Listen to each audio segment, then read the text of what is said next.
وما ينطق عن الهوى إن هو إلا وحي يوحى علمه شديد القوى ذو مرة. بسم الله الرحمن الرحيم، والصلاة والسلام على أشرف المرسلين سيدنا محمد الأمين وعلى آله وصحبه أجمعين. اللهم يسر أمرنا أجمعين يا أرحم الراحمين، واجعلنا في ظل رحمتك يا أكرم الأكرمين. علمنا اللهم ما ينفعنا وانفعنا بما علمتنا وزدنا علما برحمتك وجودك يا أكرم مسؤول ويا خير مأمول. Aujourd'hui, nous allons entamer la troisième rubrique du deuxième chapitre de Sahih al-Bukhari. Donc l'imam Muhammad al-Bukhari rahimahullah dit Babu umur al-iman wa qawli Allah ta'ala laysa al-birra ou laysa al-birru al-qira'atayn an tuwallu wujuhakum qibala al-mashriq wal-maghrib walakin al-birra man amana billahi wal yawmil akhir wal malaikati wal kitabi wan nabiyyin وآتى المال على حبه ذوي القربى واليتامى والمساكين وابن السبيل والسائلين وفي الرقاب وأقام الصلاة وآتى الزكاة والموفون بعهدهم إذا عاهدوا والصابرين في البأساء والضراء وحين البأس أولئك الذين صدقوا وأولئك هم المتقون وقوله قد أفلح المؤمنون الآية.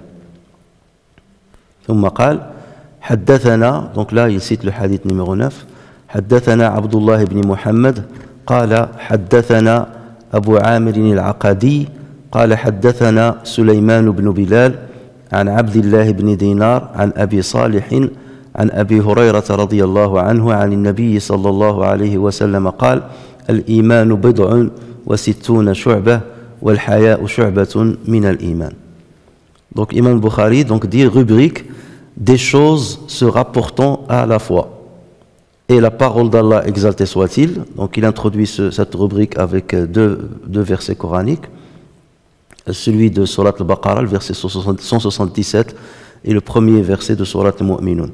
Donc le premier verset, la bonté pieuse ne consiste pas à tourner vos visages vers le levant ou le couchant, mais la bonté pieuse est de croire en Allah, au jour dernier, aux anges, aux livres et aux prophètes, de donner de son bien quelque amour qu'on en ait aux proches, aux orphelins, aux nécessiteux, aux voyageurs indigents et à ceux qui demandent l'aide, et pour délier les joues, d'accomplir la salat et d'acquitter la zakat, et ceux qui remplissent leurs engagements lorsqu'ils se sont engagés, ceux qui sont endurants dans la misère, la maladie et quand des combats font rage. Les voilà les véridiques et les voilà les vrais pieux. Et l'autre verset, bienheureux sont certes les croyants. Et là il fait référence seulement au premier verset de Surat al-Mu'minun, mais c'est seulement pour attirer l'attention sur les versets qui vont suivre, les caractéristiques des croyants qui vont être cités dans cette sourate, dans ce début de sourate. Ensuite, donc, il cite le hadith à proprement dit, celui que vous avez dans le livre. Là, je le cite avec la chaîne de transmission complète, mais l'imam Zabidi va seulement citer le compagnon qui a rapporté le hadith, à savoir Abu Hurayra radiyallahu anhu. Donc, il dit, Imam Bukhari dit, Abdullah ibn Muhammad nous a rapporté, selon Abu Amir al-Aqadi, selon Sulayman ibn Bilal, selon Abdullah ibn Dinar, selon Abi Salih, selon Abu Hurayra radiyallahu anhu, que le prophète sallallahu alayhi wa sallam a dit la foi compte 60 et quelques branches. La foi compte 60 et quelques branches et la pudeur en est une. La pudeur fait partie de ces branches.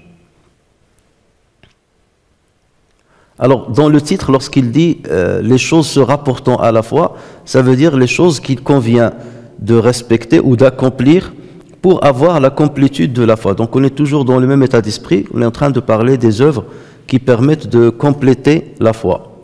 Et l'imam Bukhari va citer donc le verset 117 de Surat al-Baqarah. Pourquoi? Parce que l'imam Abd al-Razzaq al-San'ani rapporte que Abu Dharr al-Ghifari a interrogé le prophète sallallahu alayhi wa sallam sur la foi. Et le messager sallallahu alayhi wa sallam a répondu en faisant référence à ce verset. Voilà pourquoi al-Bukhari l'utilise pour introduire cette rubrique. Si le prophète sallallahu alayhi wa sallam lui-même a répondu à Abu Dharr al-Ghifari sur ce qu'est la foi en citant ce verset, ça veut dire que ce verset-là, toutes les conditions qu'il va citer sont des conditions pour remplir la foi. Voilà. Sauf que l'imam al-Bukhari n'a pas cité ce hadith. Il aurait pu dire, voilà,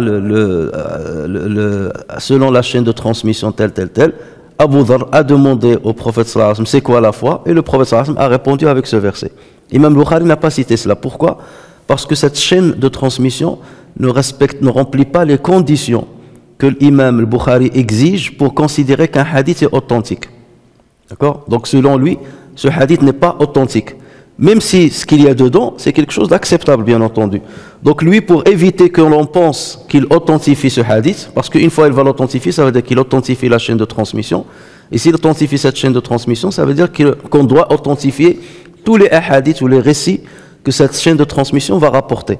Donc c'est pour cela que lui, il a sauté la chaîne de transmission, il a sauté la question que Abu Dharr a dit, pour ne pas laisser de doute là-dessus qu'il valide ce hadith, et il a cité directement le verset coranique.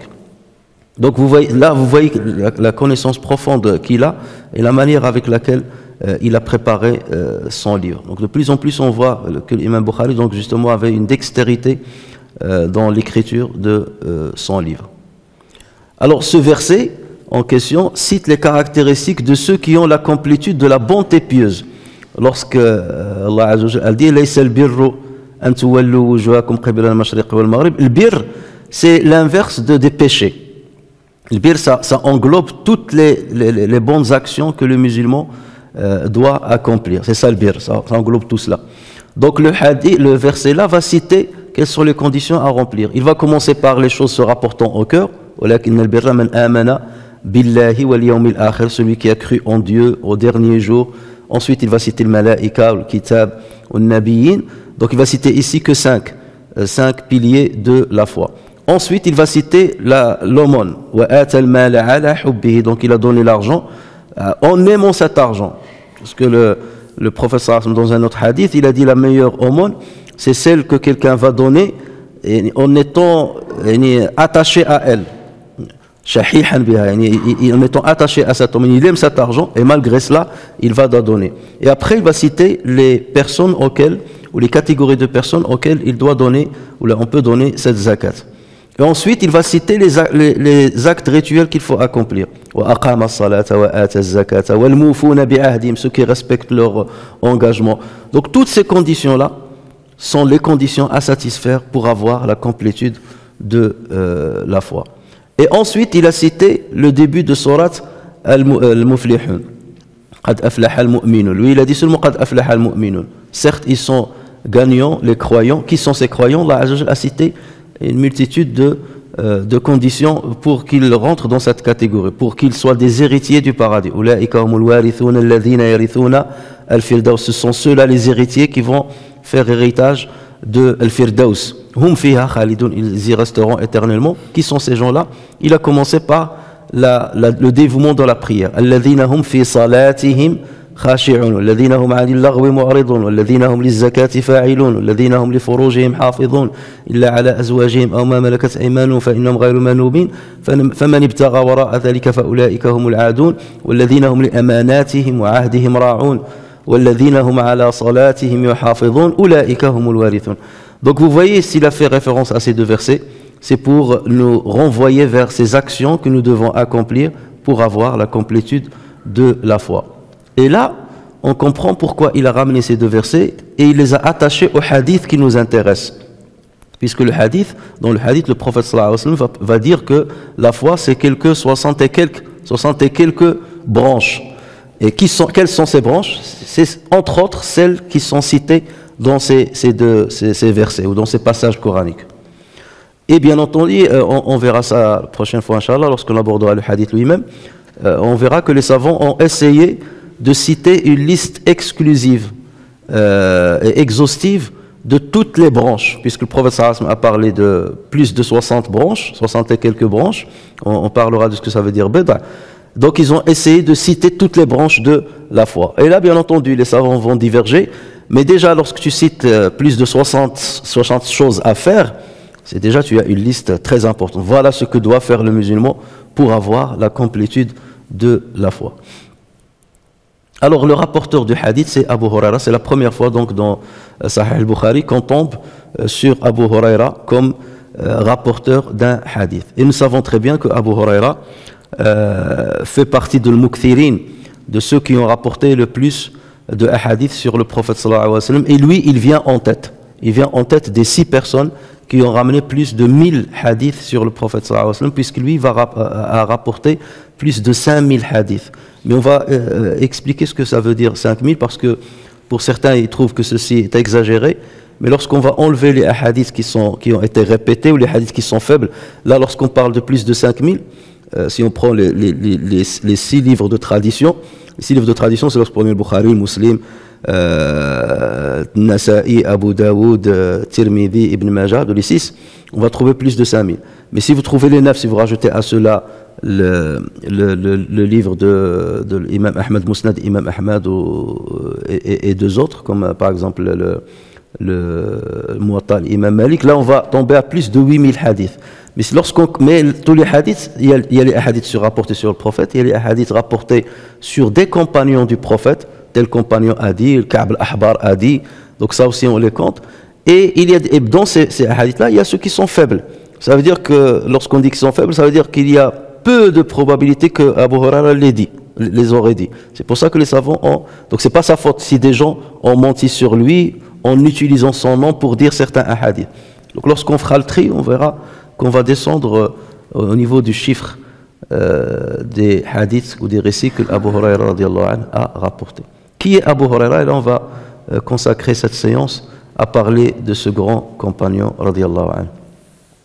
Alors les savants ont divergé sur son vrai nom, puisque vous avez parfois des personnes, et ça aussi il y a certains qui... Vous savez que Abu Huraira fait partie des sahaba qui ont reçu le plus de critiques, surtout du Shia et des orientalistes ou de ceux qui n'aiment pas la religion musulmane. Tout de suite ils vont l'attaquer parce que c'est lui qui a rapporté le plus de hadiths. Donc pour mettre un peu le doute sur ce qu'il a rapporté. Et la première chose qu'on dit, on dit ben, les gens ne sont même pas d'accord sur son nom. Et ça pose pas de problème. Moi j'étais étonné, il y a 2 semaines, je suis rentré à la mosquée et le mu'adhin, le Hajj Abbas qui fait l'adhan, alors que je le connais depuis plus de 20 ans. Il me dit Amin Nejdi. Amin Nejdi. Il a dit à haute voix. Je le regarde comme ça. C'est la première fois que je sais que tu t'appelles Nejdi. Parce que j'ai vu la publicité sur l'écran de la mosquée et j'ai vu Amin Nejdi. Je te connais que par Amin. Donc, et ça m'a tout de suite interpellé sur la question de Abu Huraira, où certains disent on ne connaissait pas son vrai nom. Non, vous pouvez trouver des personnes qui sont connues pour un prénom, mais on ne connaît pas leur origine, on ne s'assoit pas avec eux pour dire comment tu t'appelais avant l'islam et ainsi de suite. Donc c'est quelque chose de tout à fait naturel. Voilà l'exemple parlant d'une personne que je fréquente tous les jours, depuis que la mosquée existe, ça veut dire depuis 2007, ça fait maintenant 14 ans, tous les jours, et il ne connaît pas encore mon nom. Vous voyez, c'est pas sa faute parce que jamais l'occasion n'est venue pour qu'il le sache, ou parce qu'il n'a pas accès à Internet pour voir ton nom, et ainsi de suite. Donc bref, on a divergé sur son nom, mais le plus probable c'est qu'il s'appelait Abdou Shams ibn Sakhr ad-Dawsi, de la tribu de Daws. Et c'est le prophète sallallahu alayhi wa sallam qui lui a donné le nom de Abdurrahman. On sait très bien que lorsque le prophète sallallahu alayhi wa sallam voyait quelqu'un qui avait un nom qui ne respecte pas les principes fondamentaux de l'islam, il lui changeait le nom. Abdou Shams, ça veut dire l'adorateur du soleil. Et là, bien entendu, c'est un nom qui ne convient pas à un musulman. Donc c'est le prophète sallallahu alayhi wa sallam qui lui a changé le nom. Il lui a dit à partir de maintenant, tu t'appelleras Abdurrahman. Donc voilà pourquoi on l'appelle Abdurrahman ibn Sakhr ad-Dawsi. Donc il est originaire de Daws, qui est une tribu au Yémen. C'est une tribu qui se trouve dans la région de Tihama. Lorsque vous prenez la péninsule arabique, le côté droit on l'appelle Najd, et le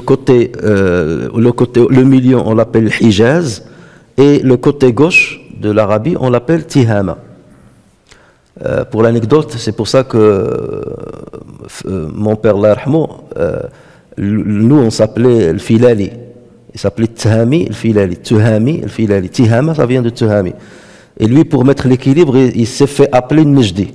Najd et Tihama, voilà l'équilibre. Toujours les gens qui sont liés à l'histoire et tout ça. Et donc, c'est la région donc, qui s'étend sur le côté de la mer Rouge. Et eux, donc, c'est un peu vers le sud, bien au sud de la Mecque. dans la région du Yémen. Alors il est né 21 ans avant l'hégire, 21 ans avant l'hégire, et on le surnommait Abu Huraira, car dans son enfance, et même après, il aimait toujours avoir un chat à côté de lui. Et même le prophète sallallahu alayhi wa sallam, il l'appelait Ya Abaher, Ya Abaher. Huraira, c'est le diminutif de l'her. L'her, c'est le chat. Huraira, ça veut dire un chaton. Et le prophète sallallahu alayhi wa sallam, il l'appelait Abaher, le père du chat. Et donc, ce qui prouve que c'est un nom qui le suivait depuis son enfance. Et voilà que tout le monde donc l'appelait avec ce surnom-là, Abu Huraira, Abu Huraira. Et c'est ainsi qu'on l'a toujours connu. Alors, comment il a embrassé l'islam? Il y avait le chef de la tribu de Daws qui s'appelait At-Tufayl ibn Amr ad-Dawsi, radiyallahu anhu. C'est un homme d'une grande notoriété, c'était le chef de la tribu de Daws, et il est venu à la Mecque en l'an 7 de la prophétie, après que le prophète sallallahu alayhi wa sallam est devenu prophète, 7 ans après, ça veut dire 6 ans avant l'immigration du prophète sallallahu alayhi wa sallam. Et donc il est venu à la Mecque, soit pour le commerce, soit pour le Hajj. Et les Qurayshites, dès qu'ils ont vu le chef de Daws qui est arrivé, ils l'ont pris, les non-musulmans, ils lui ont dit « Fais attention, on a un imposteur à la Mecque qui dit qu'il est prophète, qu'il reçoit de la révélation. Donc fais très attention de ne pas l'écouter, parce que dès que tu l'écoutes, il va t'ensorceler. Donc ne prends pas la peine de l'écouter. » Donc lui-même, At-Tufayl, il dit « Alors j'ai pris 2 bouts de l'korsouf. Korsouf, c'est le coton. J'ai pris 2 bouts de l'korsouf et je les ai mis dans mon oreille pour ne pas l'écouter. Et j'ai commencé à accomplir mes affaires. Jusqu'à ce que je vis un homme en train de prier à côté de l'Kaaba. Et un homme qui était bien sage, bien habillé et tout. Et il a attiré mon regard. J'ai dit, mais c'est qui cet homme-là qui prie de cette manière-là? On lui a dit, ben c'est Mohammed. Et là, il s'est rappelé de ce qu'on lui a dit, la mise en garde qu'on lui a faite. Et là, il a dit, donc par curiosité, mais c'est pas possible, cet homme-là, il n'a pas voilà, il n'a pas l'image, le phénotype d'un sorcier. Et donc, il a enlevé le korsouf et il a suivi le prophète sallallahu alayhi wa sallam, il est allé le voir. Et il a fait sa connaissance. Il a dit, voilà, on m'a mis en garde contre toi, mais je suis curieux de t'écouter en direct. Et le prophète sallallahu alayhi wa sallam, donc, il lui a expliqué et il lui a donné, donc il lui a récité quelques versets coraniques. Et là, tout de suite, il s'est converti à l'islam. Et le prophète sallallahu alayhi wa sallam, il a dit, appelle ton peuple à l'islam. Il est revenu dans son peuple, il a commencé à les appeler à l'islam. Peu de personnes l'ont suivi. D'ailleurs, on parle que de 2 personnes qui l'ont suivi, parmi lesquelles Abu Huraira, radiyallahu anhu, qui était relativement jeune. Et lorsqu'il a vu qu'il n'allait pas réussir à convaincre sa tribu, il est revenu chez le prophète sallallahu alayhi wa sallam, qui était encore à la Mecque, et il lui a dit, à Rasulallah, j'arrive pas à convaincre mon peuple. Invoque Allah Azza wa Jal contre eux pour qu'il les châtie. Et le prophète sallallahu alayhi wa sallam a levé la main et il a dit Allahumma, et tout de suite Tofa il a dit ça y est, Daous a péri, ça y est, il est parti, c'est fini pour eux. Le prophète va invoquer. Et Allah Azza wa Jal, le prophète sallallahu alayhi wa sallam a dit Allahumma hdi Daousan wa ati bihim. Allah guide Daous et ramène-les. C'était ça l'invocation. Jamais le prophète sallallahu alayhi wa sallam n'a invoqué contre des personnes, sauf lorsque certaines tribus ont tué une 60aine de compagnons.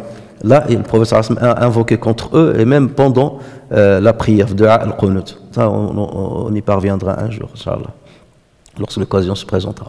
En tout état de cause, donc, Tufayl, c'est comme ça qu'il s'est converti à l'islam, et Abu Huraira, c'est comme ça qu'il s'est converti à l'islam, mais on ne connaît pas la date exacte. En tout cas, il s'est converti avant même l'immigration. Mais comme il était orphelin, il avait sa mère, il s'occupait de sa mère qui était âgée, donc il n'a pas immigré dès le départ à Médine pour rejoindre les musulmans.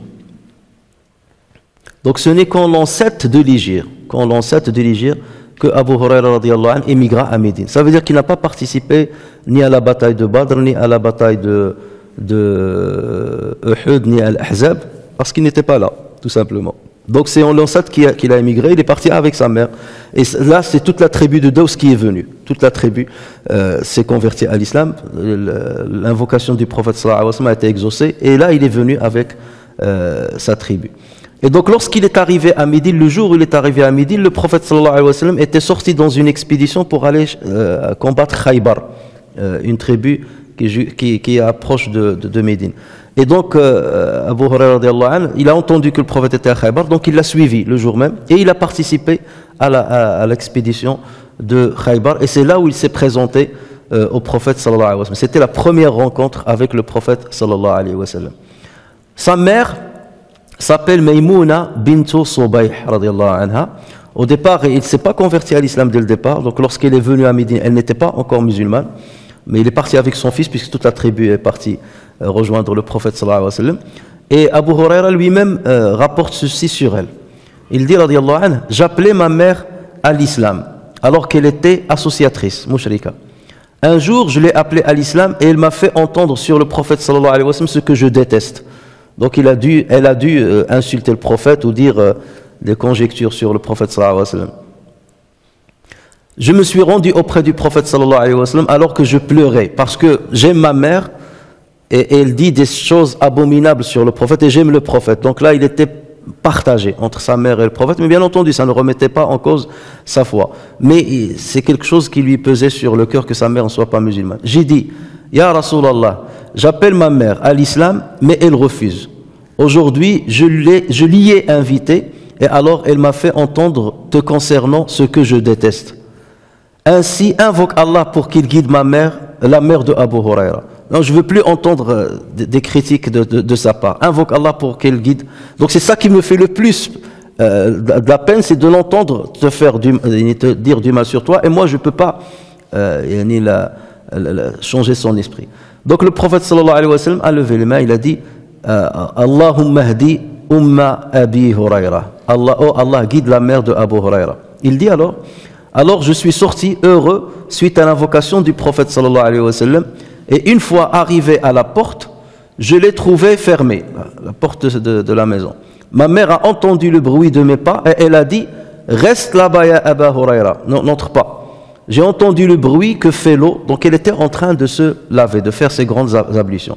Elle a fait le ghusl, a mis sa robe et son voile et ouvert la porte, puis a dit « Ya Aba Huraira, ashhadu an la ilaha illallah wa ashhadu anna Muhammadan Rasulullah. » Alors qu'il ne lui a pas parlé, elle venait d'insulter le prophète, là tout de suite l'invocation du prophète sallallahu alayhi wa sallam l'a touché directement.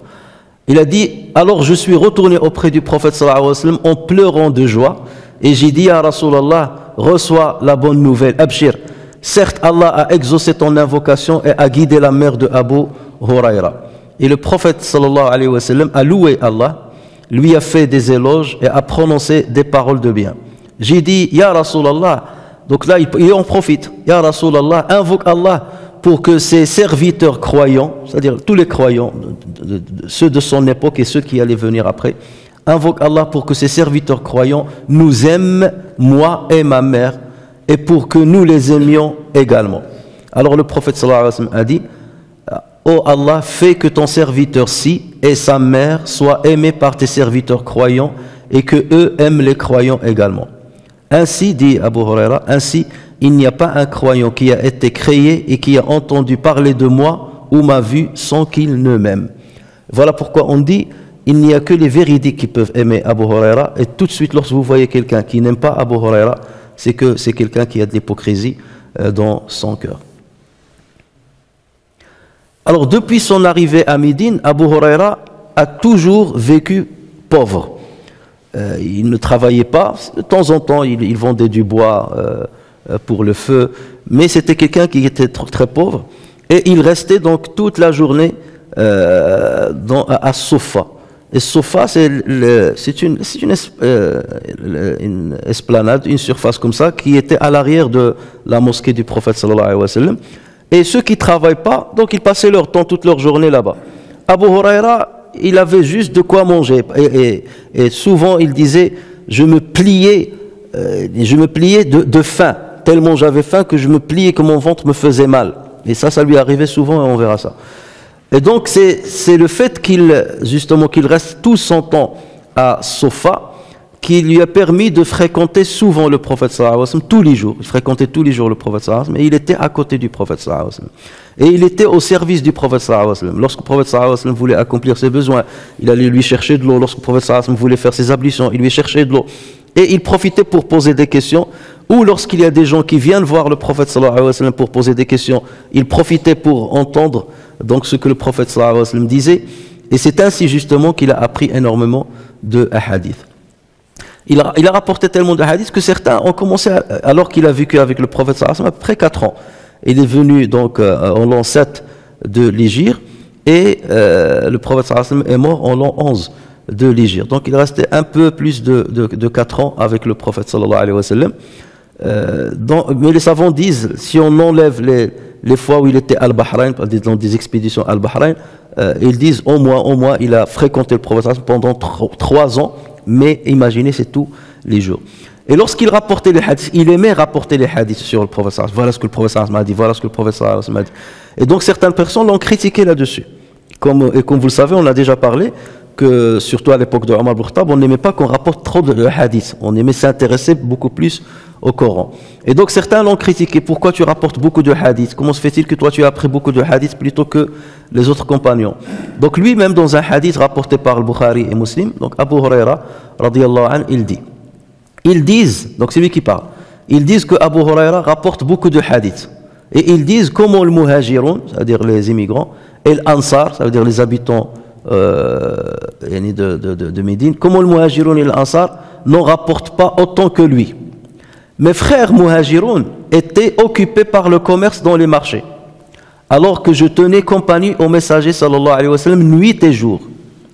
Je voyais donc ce à quoi ils n'assistaient pas et mémorisaient ce qu'ils oubliaient. Donc forcément j'étais plus présent avec le prophète sallallahu alayhi wa sallam que mes frères muhajirun, parce qu'ils étaient occupés par le commerce toute la journée dans le marché. Ensuite il a dit, mes frères ansar de même s'occupaient de leurs biens parce qu'ils avaient des terres.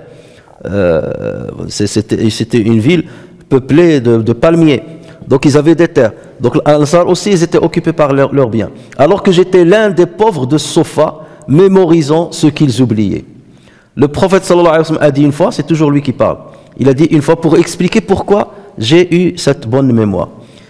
Donc le prophète sallallahu alayhi wa sallam a dit, quiconque parmi vous étalera son vêtement pour y récolter mes paroles, puis il les repliera contre sa poitrine, n'oubliera plus jamais rien de ce qu'il aura entendu. Donc là, le prophète sallallahu alayhi wa sallam aura dit, celui qui tend devant moi son vêtement, je vais dire des paroles, donc, et il retient ce vêtement contre sa poitrine, donc il n'oubliera jamais les paroles que je vais dire dorénavant, qu'il va entendre de moi. Donc alors il a dit, j'étalai alors le vêtement que je portais. Namira. Namira, c'est un vêtement qui est fait de traits noirs et blancs. Donc il avait une namira et c'est le seul tissu qu'il avait sur lui. Donc il a étalé une partie de ce tissu et il a gardé une deuxième partie pour couvrir sa nudité.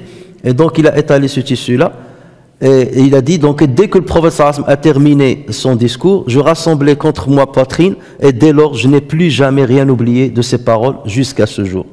Par Allah, si ce n'était 2 versets dans le livre d'Allah, je ne vous aurais jamais rien rapporté. Il aura dit, si vous me voyez répéter les hadiths que j'ai appris du prophète sallallahu alayhi wa sallam, c'est pour 2 versets, à cause de 2 versets. Et il a cité ces 2 versets de Surat Al-Baqarah, le verset 159 et 160 de Surat Al-Baqarah. Que disent ces versets? Inna alladhina yaktumuna ma anzalna min al-bayyinati wal-huda min ba'di ma bayyannahu lin-nasi fil kitab. Donc certes, ceux qui cachent ce que nous avons fait descendre en fait de preuves et de guides après l'exposé que nous en avons fait aux anges dans le livre, voilà ceux qu'Allah maudit et que les maudisseurs maudissent, sauf ceux qui se sont repentis, corrigés et déclarés. 2, je reçois le repentir, c'est-à-dire c'est Dieu qui parle, 2, je reçois le repentir, car c'est moi l'accueillant au repentir, le miséricordieux. Donc qu'est-ce qu'on comprend de ces 2 versets? C'est qu'Allah Azza wa Jal interdit aux musulmans d'avoir des connaissances concernant la religion et de ne pas les transmettre, de les garder pour soi. D'accord? Donc ceux-là sont maudits par Dieu et maudits par les maudisseurs.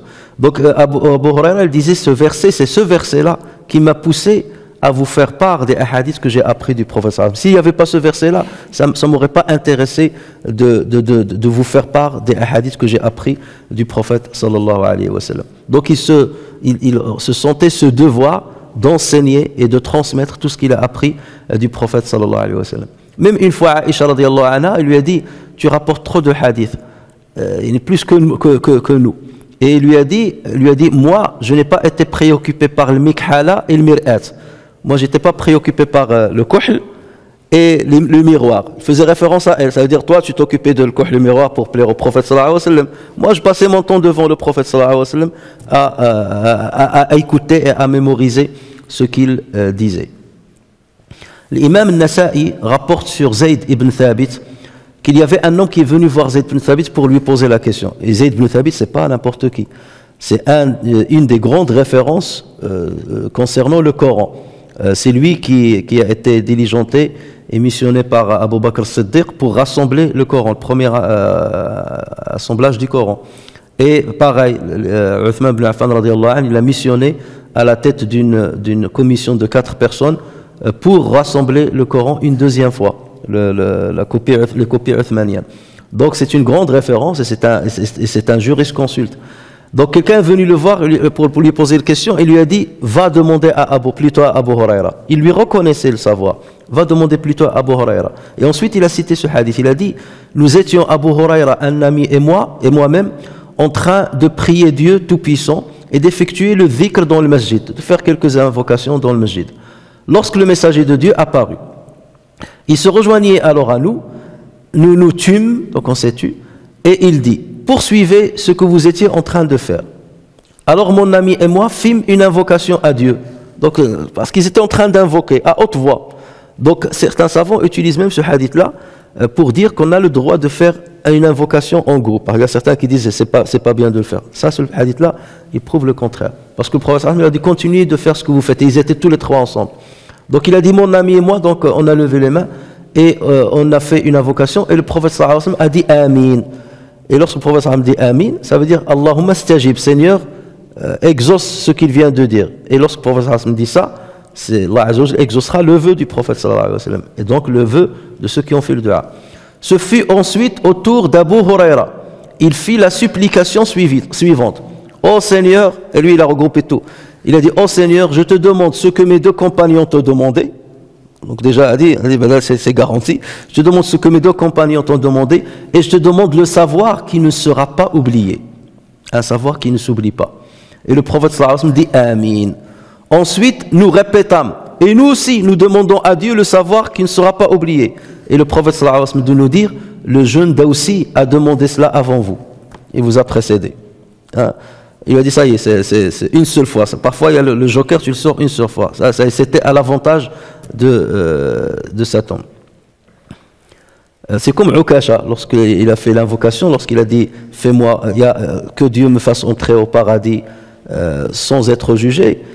Les autres, ils ont dit, le prophète sallallahu alayhi wa sallam a fait l'invocation à Ukasha. Et les autres, ils ont dit, nous aussi, cher prophète, il a dit, Sabarakum bi'a Ukasha. Ukasha vous a précédé, ça y est, ça sera une exclusivité à lui. Donc ceci confirme que l'invocation du prophète sallallahu alayhi wa sallam a servi à Abu Huraira radiallahu anhu pour apprendre et bien mémoriser ce que le prophète sallallahu alayhi wa sallam disait. En interrogeant une fois le prophète sallallahu alayhi wa sallam sur l'intercession, le prophète, c'est un hadith rapporté par le Bukhari, le prophète donc Abu Huraira a interrogé le prophète sallallahu alayhi wa sallam sur Shafa'a. Et le prophète sallallahu alayhi wa sallam a dit cela, il a dit, je savais que personne ne m'interrogera sur ce sujet avant toi, car je sais l'intérêt que tu portes à l'apprentissage de la science. Et ça, c'est un témoignage du prophète sallallahu alayhi wa sallam. Je savais que personne ne va te devancer pour me poser cette question sur l'intercession, parce qu'il était toujours là à poser les questions au prophète sallallahu alayhi wa sallam. Et Abu Huraira lui-même dit, il n'y a pas parmi les compagnons du messager qui rapporte sur lui des hadiths autant que moi, sauf Abdullah ibn Amr ibn al-As, car il écrivait et moi non. On a déjà parlé de ce hadith. Parce que lui, il écrivait, alors que moi, j'écrivais pas, je mémorisais directement. On rapporte aussi qu'une fois, à l'époque de Omar ibn Khattab, lorsqu'il était calife, il l'a convoqué à Abu Huraira, parce qu'il l'entendait, on lui a dit, Abu Huraira rapporte les hadiths du prophète, il fait des assises, il transmet les hadiths du prophète. Omar ibn Khattab l'a convoqué. Il lui a dit à Abu Huraira, est-ce que tu étais avec nous lorsqu'on était avec le prophète sallallahu alayhi wa sallam chez un tel? Et Abu Huraira lui a dit, oui, j'étais là, et je sais pourquoi tu me poses la question. Et il dit, pourquoi je te pose la question? Je devine pourquoi tu me poses la question. Il a dit, pourquoi je te pose la question? Il lui a dit, parce que c'est dans cette assise que le prophète sallallahu alayhi wa sallam nous a dit, Man kadhaba alayya muta'ammidan falyatabawwa maq'adahu minan nar. Celui qui ment sur moi, qui relate sur moi une parole que j'ai pas dite, qui s'attende à s'asseoir sur sa chaise dans l'enfer. Il a dit, donc je devine à quoi tu fais référence. Il a dit, j'étais là et voilà ce que le prophète a dit.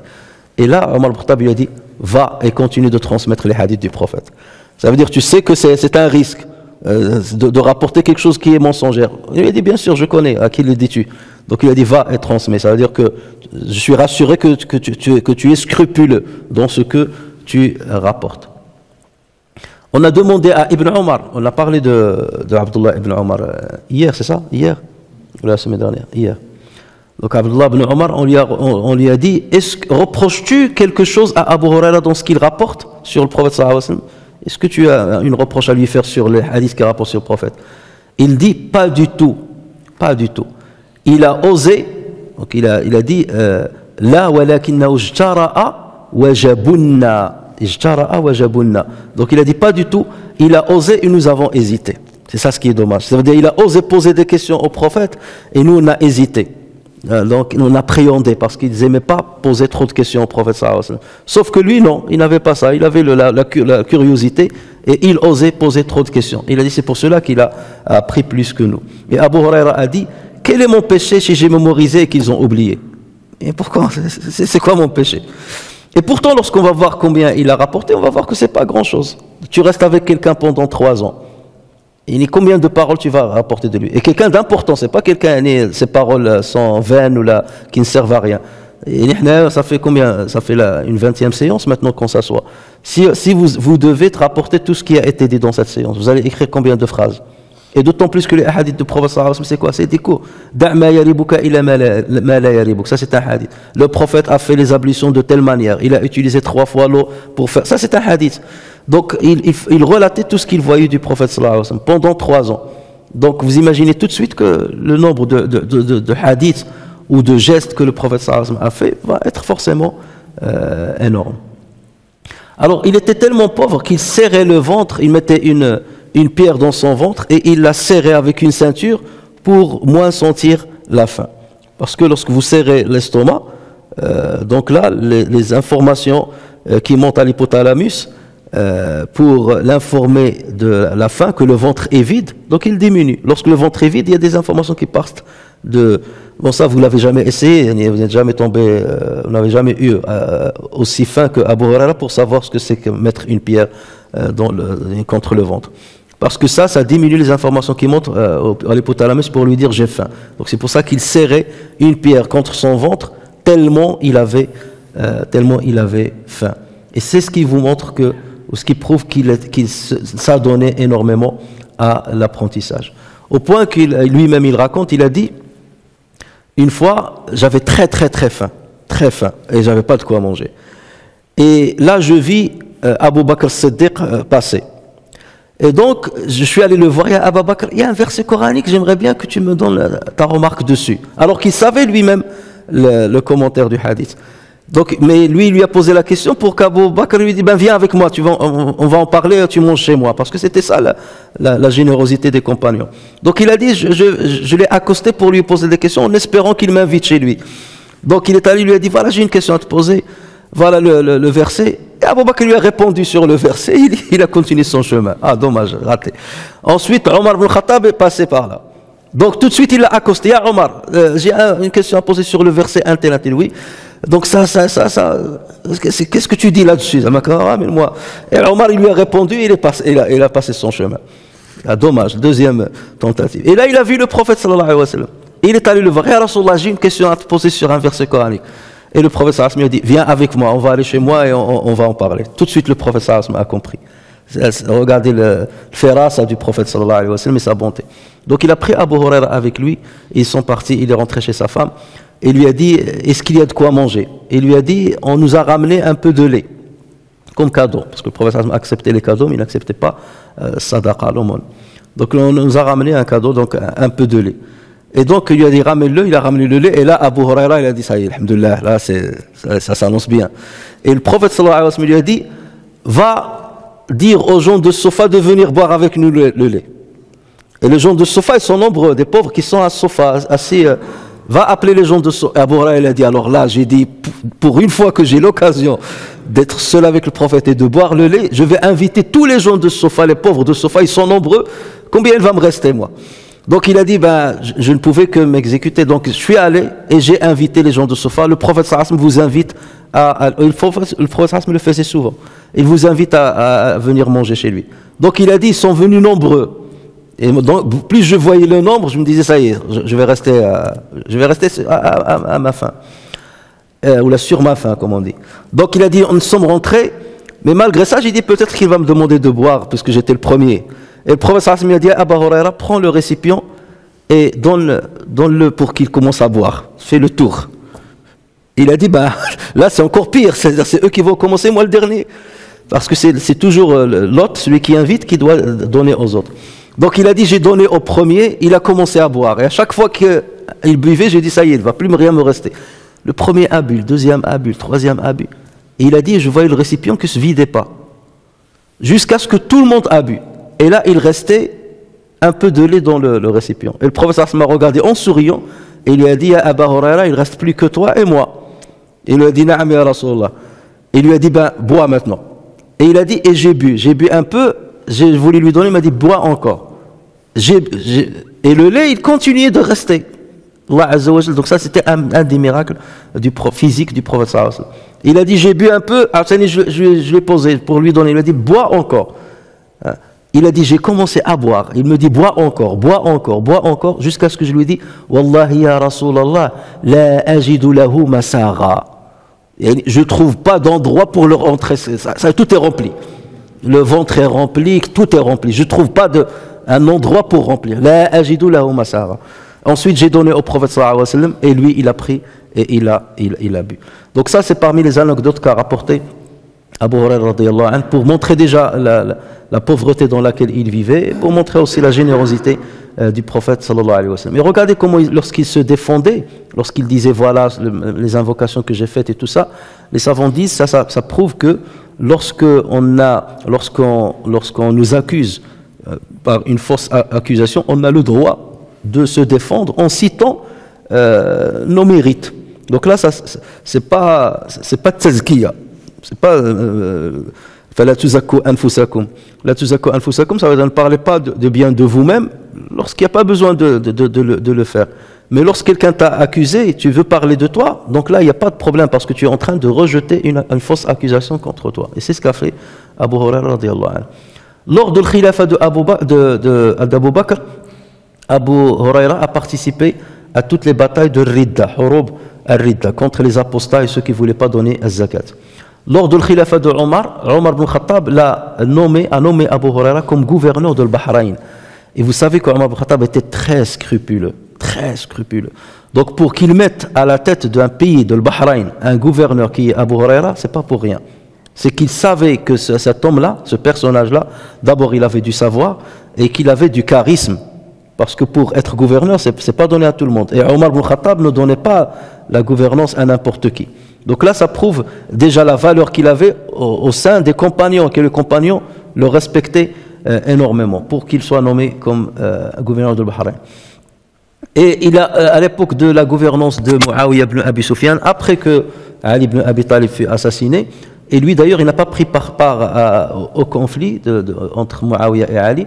Donc Muawiyah ibn Abi Sufyan avait nommé Marwan ibn al-Hakam comme gouverneur de Médine. Il était le gouverneur de Médine. Et Abu Huraira, il vivait à Médine, il était son remplaçant. Lorsque Marwan partait en voyage, c'était Abu Huraira qui devenait le gouverneur de Médine. Et ça, c'est un poste qui est très très hautement symbolique et qui montre le mérite qu'avait Abu Huraira. Et on le voyait, alors qu'il était amir, on le voyait porter sur son dos le fagot de bois pour aller le vendre dans le marché. Pour vous montrer l'humilité dans laquelle il était. Et comme j'ai dit, il fait partie de ceux qui n'ont pas participé au grand conflit entre les compagnons. Et lui-même avait rapporté un hadith sur le prophète sallallahu alayhi wa sallam qui parle justement du conflit. Et il a respecté ce que le prophète sallallahu alayhi wa sallam a dit. Le prophète sallallahu alayhi wa sallam a dit سَتَكُونُ فِتَنٌ الْقَاعِدُ فِيهَا خَيْرٌ مِنَ الْقَائِمِ والقائم فيها خير من الماشي والماشي فيها خير من الساعي ومن تشرف لها تستشرفه فمن وجد فيها ملجأ أو معاذا فليعذ به. Donc le prophète sallallahu alayhi wa sallam a dit il y aura une calamité lorsqu'elle arrivera, celui qui est assis sera mieux que celui qui est debout, et celui qui est debout sera mieux que celui qui marche, et celui qui marche sera mieux que celui qui court, et celui qui s'engage dans cette calamité, celle-ci le détruira. Que celui qui trouve un refuge ou une protection contre elle, qu'il s'y réfugie. Ça veut dire ne participez pas à al-fitna. Et Abu Huraira faisait partie de ceux qui n'ont pas voulu prendre part à cette fitna. Une fois, il lança un appel dans le marché. Il a vu les gens préoccupés par l'achat, la vente, et il a appelé les gens. Il leur a dit ô marchands, l'héritage du messager sallallahu alayhi wa sallam se distribue dans la mosquée. Pourquoi n'allez-vous pas prendre votre part? Allez prendre votre part. Et les gens se sont précipités vers la mosquée, ils sont rentrés, ils n'ont rien trouvé. Ils sont ressortis, ils ont dit à Abu Huraira, on est allé à la mosquée, il n'y a rien de ce que tu as dit. Il a dit, qu'est-ce que vous avez trouvé dans la mosquée? Ils lui ont dit, on a trouvé des gens qui priaient, des gens qui faisaient dhikr, et des gens qui parlaient de l'halal ou de l'haram, des assises de savoir. Il leur a dit, c'est ça l'héritage du prophète sallallahu alayhi wa sallam qu'il faut aller chercher dans les mosquées. Donc tout ça c'est pour vous montrer son souci que les gens, pour que les gens apprennent la religion et peuplent la mosquée, parce que c'était quelqu'un qui sortait pratiquement pas de la mosquée de sa journée. Il était radiyallahu anhu vertueux, scrupuleux et un bon adorateur. Un bon adorateur. Imam Ahmed rapporte sur Abi Uthman al-Nahdi qu'il a dit j'ai un jour accueilli Abu Huraira ainsi que sa femme et un serviteur à lui, un valet à lui. Et j'ai remarqué qu'est-ce qu'il faisait alors que c'était des voyageurs et des invités. Lorsqu'on est en voyage, comme j'avais dit hier, habituellement on ne fait pas les prières surérogatoires, encore moins celles de nuit. Et qu'est-ce que j'ai vu? J'ai vu qu'ils ont divisé la nuit en 3 parties. Et chacun d'eux se levait pour prier une partie de la nuit. Et imaginez la nuit ici, par exemple, de 9h du soir jusqu'à 6h du matin, vous avez je ne sais pas combien d'heures, il l'a subdivisé par 3. Donc d'abord c'est Abu Huraira le serviteur, parce qu'il veut que sa famille, que quelqu'un de sa famille soit en train de prier une partie de la nuit, tout le temps. Donc alors qu'ils étaient seulement des invités en voyage, et ils avaient divisé la nuit par 3, un qui a prié pendant un tiers, le deuxième un tiers, et lui le un tiers, lui sa femme et son valet.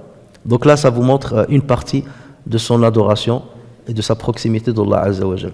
Abu Huraira radiyallahu anhu est mort en l'an 59 de l'Hijr, alors qu'il avait 78 ans, et il a été inhumé à Al-Baqi'. Donc le Baqi' c'est le cimetière qui juxtapose la mosquée du prophète sallallahu alayhi wa sallam. Et juste avant sa mort, il a dit Allahumma inni uhibbu liqa'aka fa ahibba liqa'i. Seigneur, j'aime ta rencontre, alors aime la mienne, aime ma rencontre. C'est-à-dire, si Allah Azza wa Jalla aime ta rencontre, c'est pour te faire du bien, et c'est parce qu'il t'agrée.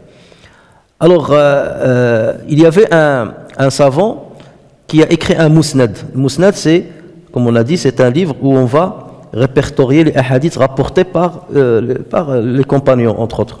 Donc on cite le compagnon et après on cite tous les hadiths qu'il a rapportés. Et donc il s'appelle Baqi ibn Makhlid. Donc le Baqi ibn Makhlid a répertorié tous les hadiths et les récits que Abu Huraira a rapportés dans le Kutub Sita, les 6 livres dont j'ai parlé tout à l'heure. Il a trouvé 5374 hadiths.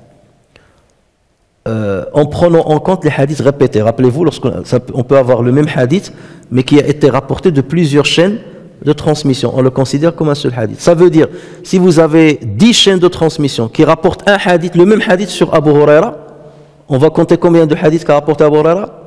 10, alors qu'il n'a rapporté qu'un seul. Donc c'est pour cela que lorsqu'on va faire le tri, si on enlève les hadiths répétés, on tombe tout de suite à 1475 hadiths, ce qui n'est pas énorme. Donc voilà ceux qui reprochent qu'Abu Huraira rapporte beaucoup de hadiths. Pas rapporté tant que ça. 1475 hadiths. Dans ces hadiths, il y a des hadiths faibles. Ça veut dire qu'il y a des chances qu'il ne les a jamais dit. D'accord? Qu'on les a mentis sur lui. Alors, parmi les 1475 hadiths, il y a 325 hadiths qui ont été rapportés par le Bukhari, 189 qui ont été rapportés par Muslim. Et les savants sont allés encore plus loin. Regardez les savants pour répondre à ceux qui accusent Abu Huraira ou qui disent qu'il a rapporté trop. Ils ont pris tous les hadiths qu'Abu Huraira a rapportés et ils ont dit, on va essayer de voir est-ce qu'il y a un autre compagnon qui a rapporté le même hadith. Un hadith qui lui ressemble concernant une affaire.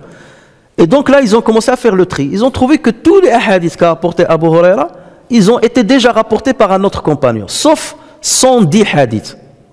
Ça veut dire, dans tout ce qu'a rapporté Abu Huraira, il n'y a que 110 hadiths qu'aucun autre compagnon n'a rapporté sur le prophète sallallahu alayhi wa sallam.